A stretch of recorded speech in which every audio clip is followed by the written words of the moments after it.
Clinical మేనిఫెస్టేషన్స్లో ఏంటి, పారాస్థిషియాస్, tetany, tingling sensation, next వచ్చేసి cardiac arrhythmias, లారింజోస్పాజమ్. ఈ ఈ క్లినికల్ మేనిఫెస్టేషన్స్ అనేవి హైపోకాల్షిమియాలో వచ్చే ఛాన్సెస్ ఉంటాయి. దీంట్లో వచ్చేసి vitamin D and calcium supplements అనేవి హెల్త్ ఎడ్యుకేషన్స్ ఇవ్వాలి. మనం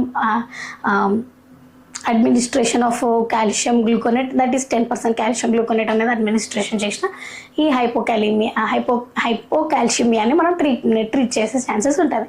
ఇది వచ్చేసి హైపర్ అండ్ హైపోకాల్షిమియా గురించి తెలుసుకుందాం.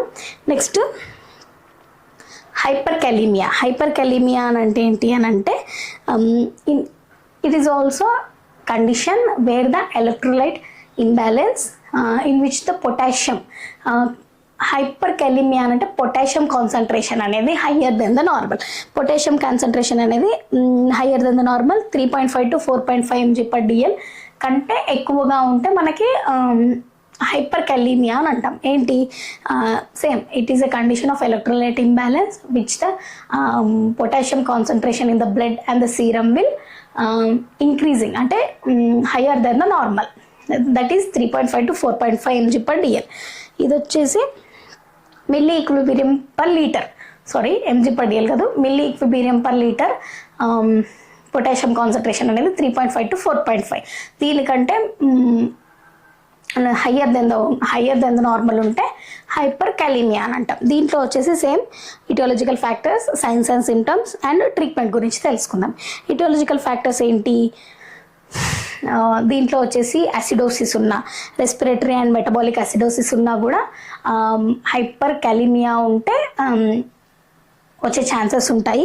నెక్స్ట్ వచ్చేసి medication such as NSAIDs, non steroid anti inflammatory agents అనేవి ఎక్కువగా తీసుకున్నా కూడా మనకి పొటాషియం కాన్సన్ట్రేషన్ అనేది ఇంక్రీజ్ అయ్యే ఛాన్సెస్ ఉంటాయి. దీంట్లో మళ్ళీ మెటబాలిక్ యాసిడోసిస్ ఉన్నా, ఆల్కలోసిస్ ఉన్నా కూడా మనకి ఈ పొటాషియం కాన్సన్ట్రేషన్ అనేది ఇంక్రీజ్ అయ్యే ఛాన్సెస్ ఉంటాయి. నెక్స్ట్ వచ్చేసి cellular destruction that is burns, traumatic ఇలాంటి కండిషన్స్, ఇలాంటి సెల్యులర్ డిస్ఫంక్షన్ జరగడం వల్ల కూడా మనకి పొటాషియం కాన్సన్ట్రేషన్ అనేది ఇంక్రీజ్ అవుతుంది. నెక్స్ట్ వచ్చేసి దీంట్లో ఏంటి, inadequate intake, next kidney failure అవ్వడము, ఎక్సర్షన్ ఇంపేర్డ్ అవ్వడము. నెక్స్ట్ ఈ కండిషన్, ఈ ఇటియాలజికల్ ఫ్యాక్టర్స్ వల్ల మనకి పొటాషియం అనేది ఇంక్రీజ్ అయ్యే ఛాన్సెస్ ఉంటుంది. ఏంటి, cellular dysfunction that is burns కానీ, ట్రామాటిక్ డిస్ఫంక్షన్ అవ్వడం వల్ల, డిస్ట్రక్షన్ అవ్వడం వల్ల కూడా మనకి పొటాషియం కాన్సన్ట్రేషన్ అనేది బ్లడ్లో అండ్ సీరంలో ఇంక్రీజ్ అయ్యే ఛాన్సెస్ ఉంటుంది. నెక్స్ట్ వచ్చేసి medications using of medications such NSAIDs and ACE inhibitors, acidosis ఉన్న, రెస్పిరేటరీ ఆల్కలోసిస్ ఉన్న, యాసిడోసిస్ ఉన్నా కూడా మనకి హైపర్ కెలీమియా వచ్చే ఛాన్సెస్ ఉంటుంది. దీంట్లో నెక్స్ట్ క్లినికల్ మేనిఫెస్టేషన్స్ ఏంటి, మజిల్ వీక్నెస్, ECG చేంజెస్ రావడము, మజిల్ వీక్నెస్ అవ్వడము, ఒలిగూరియా అంటే డిక్రీజింగ్ యూరిన్ అవుట్పుట్ అనేది చాలా తక్కువగా రావడము, యూరినరీ ప్రాబ్లమ్స్, తర్వాత ఎన్యూరసిస్ అంటే మొత్తానికే యూరిన్ రాకుండా ఉండడము, అట్లాంటివి వచ్చే ఛాన్సెస్ ఉంటాయి. దీంట్లో మజిల్ వీక్నెస్ ఉన్నా కూడా, urinary problems, respiratory distress, decreasing cardiac కండిషన్స్లో, తర్వాత ECG చేంజెస్ వచ్చే ఛాన్సెస్ ఉంటాయి. నెక్స్ట్ వచ్చేసి రిఫ్లెక్సెస్ అనేటివి చేంజ్ అవుతాయి. ఏం రిఫ్లెక్సెస్, హైపర్ఫ్లెక్సియా అంటే మనకి రిఫ్లెక్సెస్ అనేటివి చేంజ్ అయ్యే ఛాన్సెస్ ఉంటుంది. హైపర్ కెలీమియాలో ఏంటి,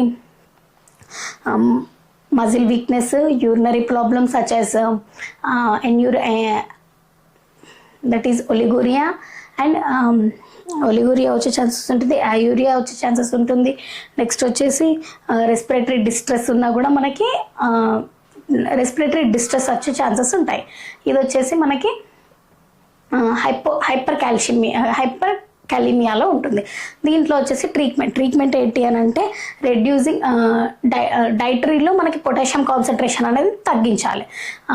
ఎక్కువ హైపర్ కెలీమియా దాంట్లో decreasing of dietary concentration in potassium concentration అనేది డైటరీలో మనకు కొంచెం రెడ్యూస్ చేసే ఛాన్సెస్ ఉంటుంది. దీంట్లో వచ్చేసి మళ్ళీ insulin therapy 10 to 15 units of regular insulin with 50 ml of 50% డెక్స్ట్రోస్లో మనము 10 to 15 యూనిట్స్ ఆఫ్ రెగ్యులర్గా ఇన్సులిన్ అనేది మనం అడ్మినిస్టర్ చేయాల్సి వస్తుంది. నెక్స్ట్ వచ్చేసి బైకార్బోనేట్ థెరపీ ఉంటుంది. దీంట్లో హీమోడయాలసిస్ ఆర్ హీమోఫిల్ట్రేషన్ ఇన్ సివియర్ కండిషన్స్లో హీమోడయాలసిస్ అండ్ హీమోఫిల్ట్రేషన్ వచ్చే ఛాన్సెస్ ఉంది.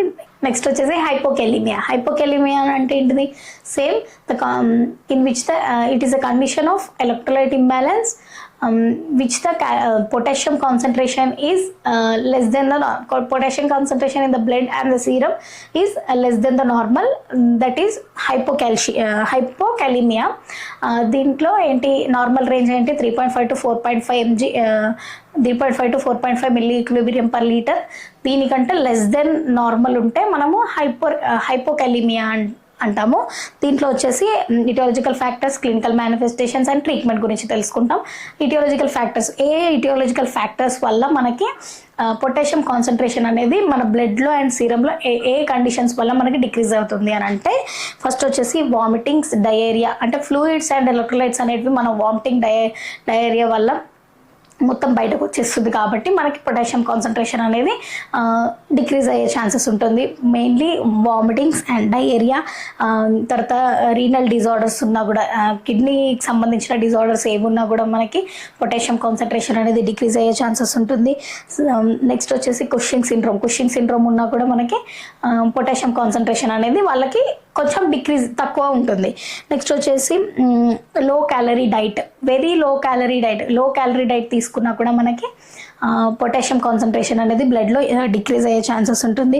ఆల్కహాల్ అబ్యూజ్, ఎక్కువగా ఆల్కహాల్ తీసుకున్న వాళ్ళకి, అబ్యూజ్ అకేషనల్గా కాదు, ఎక్కువగా డైలీ ఆల్కహాల్ తీసుకునే వాళ్ళకి కూడా మనకి పొటాషియం కాన్సన్ట్రేషన్ అనేది డిక్రీజ్ అయ్యే ఛాన్సెస్ ఉంటుంది. నెక్స్ట్ వచ్చేసి poor dietary intake of potassium and drugs సచెస్ laxatives, diuretics ఎక్కువ తీసుకున్నా కూడా మనకి పొటాషియం కాన్సన్ట్రేషన్ అనేది డిక్రీజ్ అవుతుంది. ఇది వచ్చేసి ఇలాంటి కండిషన్స్లో మనకి పొటాషియం కాన్సన్ట్రేషన్ అనేది, అంటే హైపోకాలిమియాలో ఈ కండిషన్స్ వచ్చే ఛాన్సెస్ ఉంటాయి.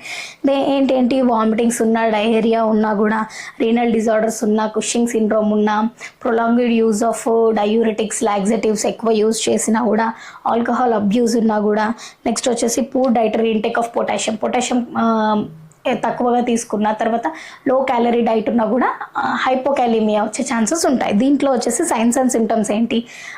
మయాల్జియాస్ ఏంటి? మజిల్ పెయిన్ ఎక్కువగా రావడం. మయాల్జియా అంటే మజిల్ పెయిన్ ఎక్కువగా రావడము, మజిల్ క్రాంప్స్ ఉండడము, నెక్స్ట్ వచ్చేసి ఫేషియల్ ప్యారలైసిస్ రావడము, నెక్స్ట్ మజిల్ వీక్నెస్ ఉండడము, తర్వాత రెస్పిరేటరీ డిప్రెషన్ ఉండడము, electrolyte and elevation of blood pressure అనేది ఎలివేట్ అవ్వడం వల్ల కూడా హైపోకాలిమియా వచ్చే ఛాన్సెస్ ఉంటుంది. ఏంటి? మయాల్జియాస్ ఉన్నా కూడా, మజిల్ క్రాంప్స్ ఉన్నా కూడా, ఫేషియల్ పెరాలసిస్ ఉన్నా, మజిల్ వీక్నెస్ ఉన్నా కూడా, నెక్స్ట్ రెస్పిరేటరీ డిప్రెషన్ ఉన్న, ఎలివేషన్ ఆఫ్ బ్లడ్ ప్రెషర్ ఉన్నా కూడా మనకి హైపోకాలిమియా వచ్చే ఛాన్సెస్ ఉంటాయి. దీంట్లో వచ్చేసి ట్రీట్మెంట్ ఏంటి అని అంటే,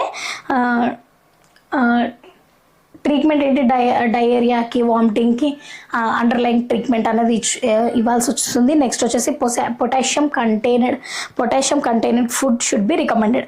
ఏంటి? గ్రీన్ లీఫీ వెజిటబుల్స్ కానీ, టొమాటోస్ కానీ, కోకోనట్ వాటర్ కానీ, సిట్రస్ ఫ్రూట్స్ కానీ, ఆరెంజెస్ కానీ, నెక్స్ట్ బనానాస్ కానీ, ఇలాంటి పొటాషియం కాన్సన్ట్రేషన్ ఎక్కువగా ఉన్న ఫుడ్స్ అనేటివి రికమెండ్ చేయాలి మనం. ఏంటి? ఈ అంతే క్యాలరీస్ ఉన్న డైట్ కానీ, పొటాషియం ఉన్న డైట్ కానీ వాళ్ళకి మనం రికమెండ్ చేయాలి. నెక్స్ట్ వచ్చేసి సివియర్ హైపోకాల్షిమియా ఉన్నప్పుడు మనం ఏం చేస్తామంటే ఇంట్రావీనస్ ఐవి ఫ్లూయిడ్స్ అనేటివి ఇంట్రావీనస్గా ఇస్తాము. ఏంటి? 0 అంటే greater than 3.5 equilibrium per litre ఉన్న ఇంట్రావీనస్ మెడికేషన్ అనేది మనం అడ్మినిస్టర్ చేసే ఛాన్సెస్ ఉంటుంది. ఇది వచ్చేసి హైపోకాలిమియా అంటే ఏంటిదంటే the concentration of it is a condition which the concentration of potassium concentration in the blood and the serum will less than normal, that is 3.5 to 4.5 mg milli equilibrium per litre. దీంట్లో వచ్చేసి etiological factors, clinical manifestations ఉంటాయి. ఇటియాలజికల్ factors వచ్చేసి ఏంటి? Cushing syndrome ఉన్న, vomiting ఉన్న, diarrhoea ఉన్నా కూడా, over using of laxatives, diuretics